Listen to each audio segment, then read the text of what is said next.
So I am back. It's been a little while since I've talked to y'all. I don't winter well. I'm sure there's probably someone out there that understands that too. I don't winter well at all. It's a struggle. Today it's actually pretty and sunny outside, so we're gonna try and be productive and get back in the groove of things.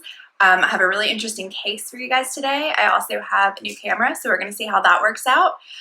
You will probably hear little dog claws in the background again, as always, because they are roaming and curious. So.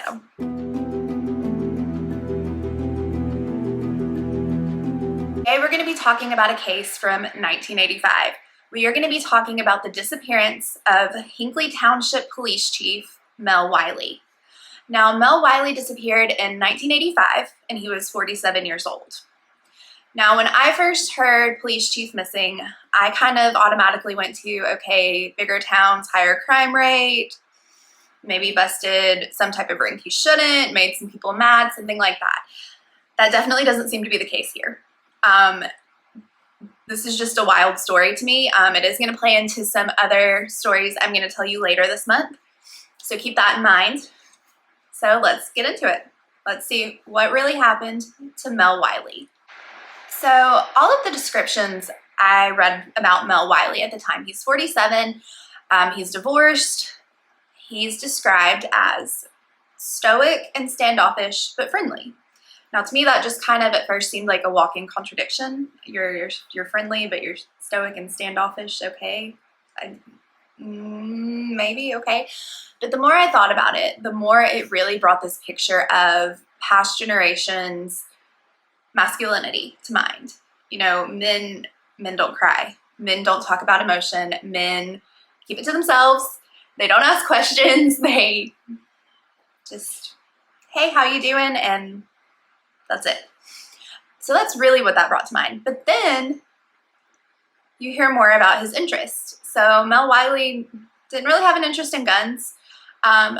His main interest included arts. So he loved music, but his main passion was writing. He'd actually had a book of poems published and was working on his first novel. It was a murder mystery that was set in Burnt Cabin, Pennsylvania.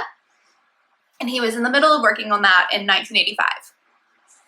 Now, along with this interesting kind of contradiction, amongst other contradictions of what Mel was into as far as the love of writing, the book of poetry he had published, he had a really, really interesting past as far as jobs, as far as careers go. He had been a private investigator. He had worked for the FBI. He was a fingerprint technician.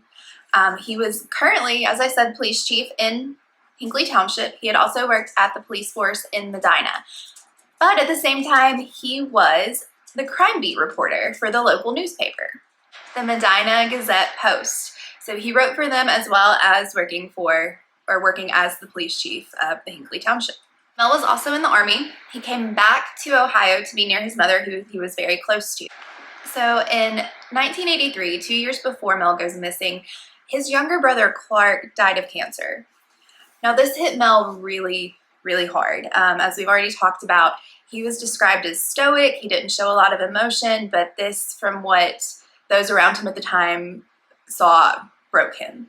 It broke him for a little while. It was very, very hard on him, his younger brother dying.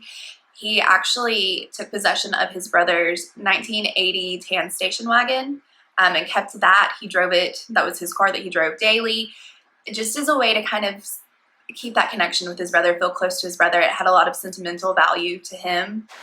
Now, heartbreak was not over for Mel in the year 1983. After his brother's death, not sure how long after, his wife of 17 years actually filed for divorce, and she cited an extramarital affair as the reason for the divorce, divorced Mel, and moved to New York. And that left Mel with an extremely heartbreaking year. He lost his younger brother. His wife has divorced him. They've been married for a long time. I feel like 17 years is a long time. And moved to New York. And from what everyone around him says at the time, his brother initially dying broke him. It just was a very emotional time for him. And then compounding that by adding on the divorce from his wife, it was not a good year for him. It was not a good year for him. It took him a while to find a new groove, find a new balance to life. And he does eventually. So as Mel is getting into his new normal and finding his new groove in life that has drastically changed in the past year, I mean, those are some major life changes, he begins dating a local woman, which for the most part seems like, yeah, you know, you're moving on, you're making progress in your life, you're trying to get back to your new normal. And it would have been a really great thing. And not that it wasn't a great thing, but the woman he started dating, her name is Judy.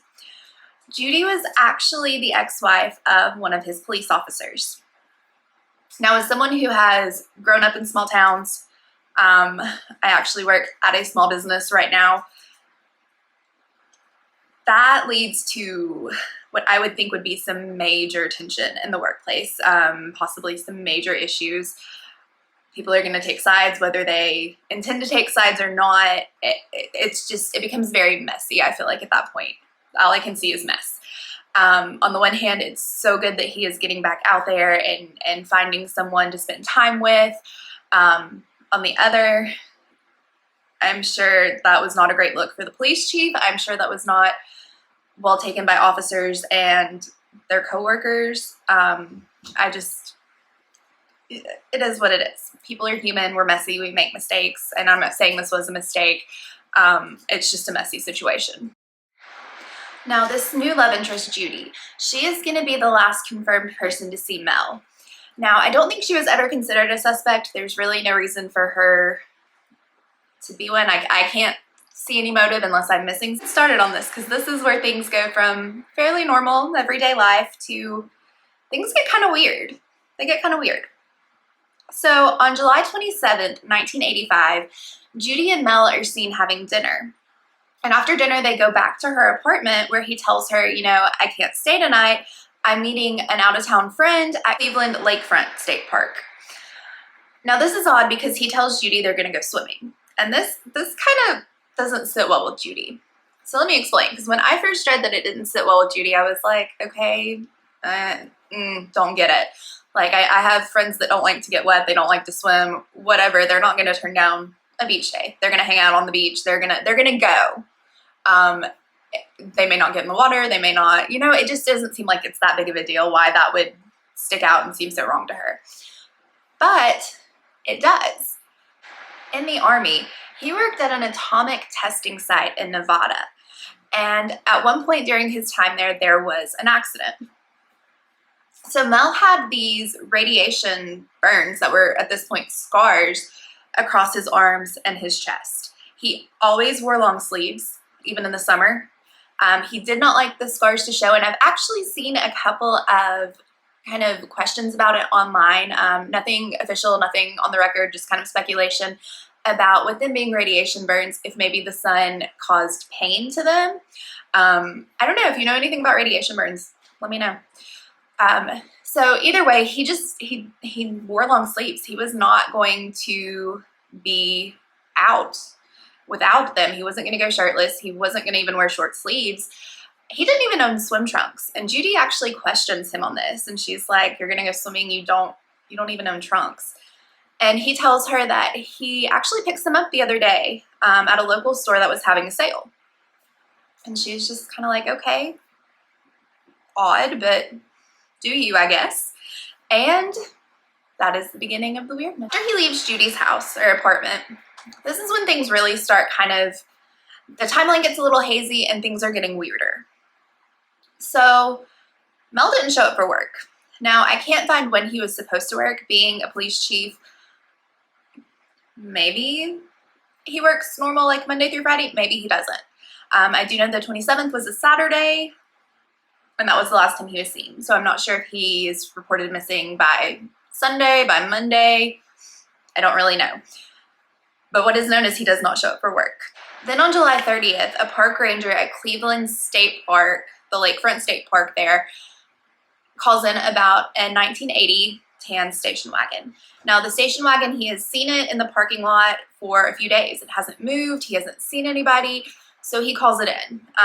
Again, they're wondering, you know, did someone drown in the lake? It's Lake Erie. This is a massive lake. They want to know what's going on. So they start looking through the car. And what they find in the car is Mel's neatly folded clothes, a towel, his shoes, and in his shoes are Salem brand cigarettes, which are the cigarettes that he smoked. Again, I can just visualize this 47-year-old manly man. I don't know. It just gives me those, I just can just clearly see it in my head. He also left $15 in cash, his police ID, his driver's license, and his wallet. So the initial response is they think that he has drowned in Lake Erie. Again, he is not a swimmer, not something he normally does, but they also feel like if he had drowned, they would have found him. And they do search the lake. They feel like his body would have washed ashore. They never find him. What else is happening at this time is because Mel's apartment, even though Mel is the police chief of Hinckley Township, his apartment is in Medina. So because his apartment is in Medina, a Medina police officer is assigned to his case. Now, this police officer is James Bigham. James Bigham actually worked with Mel. They were longtime acquaintances. Now, James Bigham and what I consider an unusual pairing, Virginia Yates, who is actually a dispatcher at Hinckley Township Police Office, they go and start investigating. Why together? Why? I don't have any answers for this. Again, it just seems like an odd pairing. They go to Wiley's apartment. Now, maybe Virginia, because it was a small police force, they were friends. She had a key. I really don't know.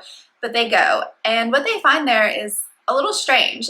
It's a little strange, and they were good detectives. They were good detectives. They were an unlikely pair, but they were good detectives. So they go to Wiley's apartment in Medina. And the first thing they notice is that windows are open, which is odd, but, not super concerning. When they go inside, they find multiple dishes of cat food and water laid out. Mel had 2 cats, and it seems like he had set them up to be able to leave the apartment if they needed to through the window, as well as preparing several days worth of food and water to make sure that they were okay if they were not found immediately, is what it seems like to me. It seems like he is preparing to leave. They find a single jar of mayonnaise in the fridge. So the fridge has been cleaned out. Again, I'm not sure if that's a super huge deal. He was a bachelor. Some bachelors cook, some don't. I don't know. Do with that what you will. The other thing they notice is that, remember, he's writing a novel. He's writing a murder mystery set in Burnt Cabin, Pennsylvania. His manuscript is gone, along with some of his other writing. Several of his long sleeve shirts are missing. So it almost seems like he has prepared to leave. He's set his cats up to be taken care of if they're not found immediately. He's taken what are basically his essentials, his writing materials, this manuscript he's working on, several long sleeve shirts. Now, this is why I say that Virginia Yates and James Bigham make a good team. So they find a slip from a dry cleaner that his items are ready to be picked up. So they go and they pick them up, and they check the pockets, and they find bus schedules. And now there was actually a bus, I don't know if it was a bus stop or a bus station, but there was a bus something close by, less than maybe a mile and a half from where his car was found originally in the Cleveland Lakefront State Park. So again, it's starting to seem like, okay, maybe he planned this whole thing, that he's just had enough and he's done.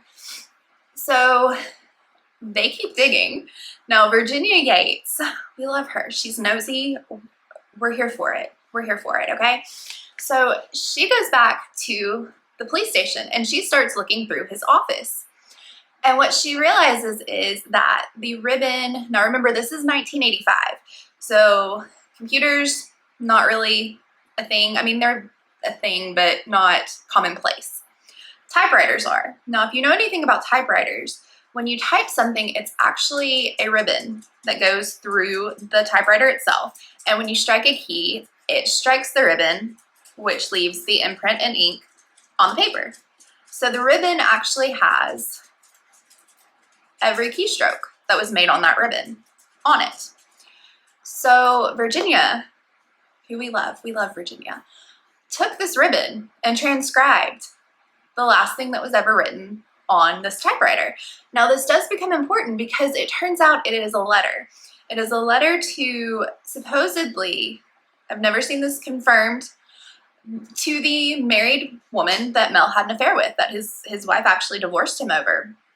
She has never publicly been named as to who she is, but it has been reported that she never received this letter.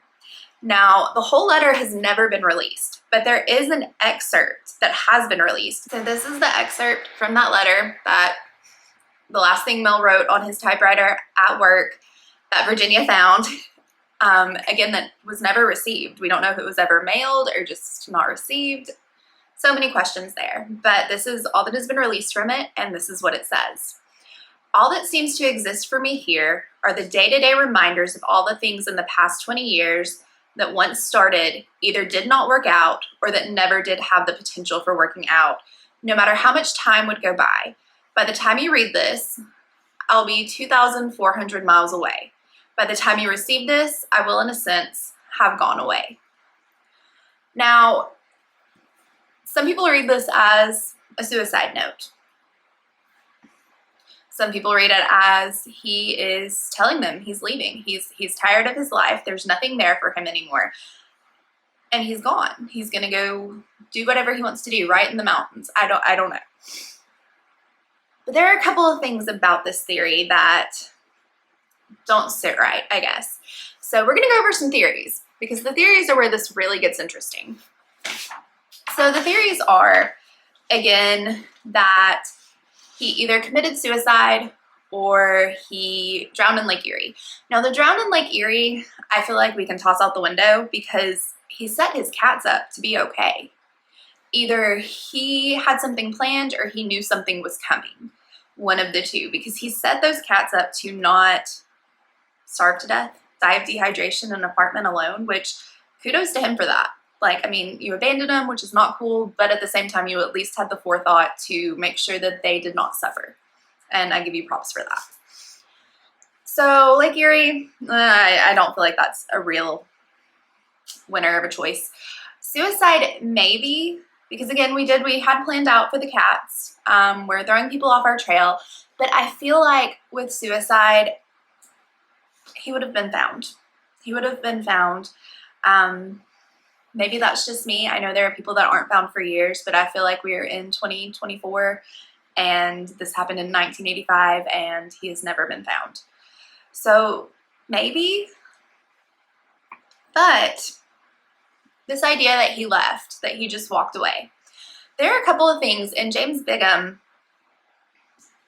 is a proponent of the fact that he feels like he decided to write his own story, basically. That he decided he did not like where he was in life, he didn't like the connections he had, and he left and he started a new identity. And he is out there somewhere writing and living his best life. And while I think we always hope that for anyone that's missing, that they are somewhere and they are just living their best life, I have a few questions about this, simply because, you know, when he left the Army, he moved back to Medina specifically to be near his mother, who is still alive at this point in 1985. And years after, says she never gets a call, she never hears anything from him. And I don't know, I feel like with the way he was so sentimental about the car, about keeping that connection with his brother, could he really leave his mother and just never speak to her again, never see her again? The other couple things that are kind of questionable for me, I guess, are he left behind $16,000 in his bank account, which today would be about $45,000. Now, if you're going to start a new life, you're going to need money. You're going to, unless maybe he was going for like the starving artist thing with the writing, that he was going to make it on his writing. I don't know. I still feel like that safety net would have been nice. He also was 3 years away from retiring.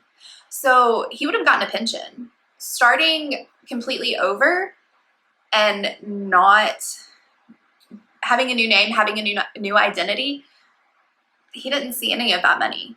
He worked and he got nothing. I feel like that's so, like if you were going to start over, you need money, but at the same time, maybe he just wanted to go be a hermit and write. And he felt like he could do odd jobs to support. I mean, we always had a joke in college that we were going to find jobs that would support our animals and our bad habits and we would be fine. But eventually you realize you can't live like that. It's not worth it. It's makes life so much harder. So I don't know. Those are things that always make me question, did he walk away? Because it seems like he set everything up to walk away. He even pretty much like left clues for Virginia and James Bigham. The bus schedule in the dry cleaned clothes, the ribbon still in the typewriter. I feel like this is, you know, a small town police chief, but he's been in the Army. There's even speculation of some intelligence training there. He's intelligent, and I feel like it's very almost too easy that he set this up. Not the fact that he set it up, but the clues he left, if he left them. Again, the bus schedule, the typewriter tape, it just seems too easy. But I don't know. So what do we think really happened to Mel Wiley? Do you think he drowned in Lake Erie and they just haven't found him? Or he committed suicide and they haven't found the body? Do you think he planned this? I've also seen a theory that has absolutely no factual basis. It was on Reddit, but I feel like it was an interesting spin, I guess, could be. Do we think he made enough enemies by dating Judy? By dating the ex-wife of one of his officers to make someone kill him? I mean, it's not completely out of the question. People have done crazier things. But again, there is no factual evidence of that. That was just an interesting theory I had seen that I was going to throw in the mix. But the best part about this to me, the one that always keeps me on my toes, is, again, his bank's never used, his bank cards, his ID, his social security number, none of this is ever used, okay? But after Mel, you know, he's been gone and they replaced him as police chief. I'm not sure how long of a time elapsed in that span. I'm not sure how much time went by before they announced a new one, who ended up being David Yates, who I'm assuming is married to Virginia Yates. I can find no sources on that, whether that is who it is or if he is somehow at all related to Virginia Yates. But anyway, David Yates becomes the police chief of Hinckley Township. Now, 10 days after he becomes police chief, he receives a postcard from Canada. It's anonymous, no return address, no name, no nothing. But the postcard reads, and I quote, "Your editorial, Wiley's Mystery, was elementary. Try to improve." What do you guys think happened?